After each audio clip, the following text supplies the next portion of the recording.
নারী এশিয়া কাপে গ্রুপ পর্বে নিজেদের শেষ ম্যাচে কাল মালয়েশিয়ার বিপক্ষে মাঠে নামছে বাংলাদেশ।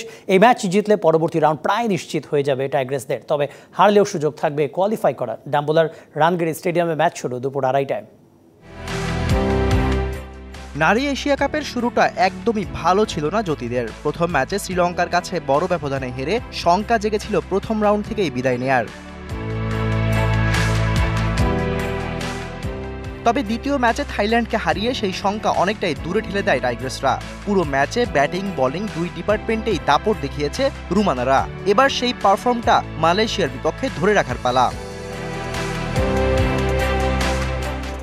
এশিয়া কাপে টাইগ্রেসদের চিন্তার কারণ ছিল ব্যাটিং ইউনিট। শ্রীলঙ্কা ম্যাচের পর সেই চিন্তা আরও বেড়ে যায় টিম ম্যানেজমেন্টের। তবে সবশেষ ম্যাচে ব্যাটিংয়ে ভালো পারফরমেন্স কিছুটা হলেও স্বস্তিতে রাখছে জ্যোতিদের। ঢালাইয়ে দৃঢ়তা, নির্মাণে নিশ্চয়তা, প্রিমিয়ার সিমেন্ট, ঢালাইয়ের রাজা।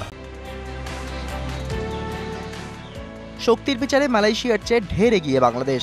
ব্যাটিং বোলিং ফিল্ডিং তিন ডিপার্টমেন্টেই ওদের থেকে ভালো পারফর্মার আছে টাইগ্রেসদের। তাই এই ম্যাচে বড় জয়ের প্রত্যাশা করতেই পারে রুমানারা।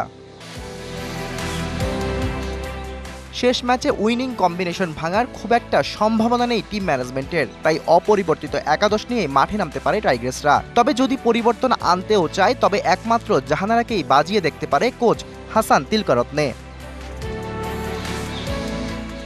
Shahriar Hossain, DBC news desk.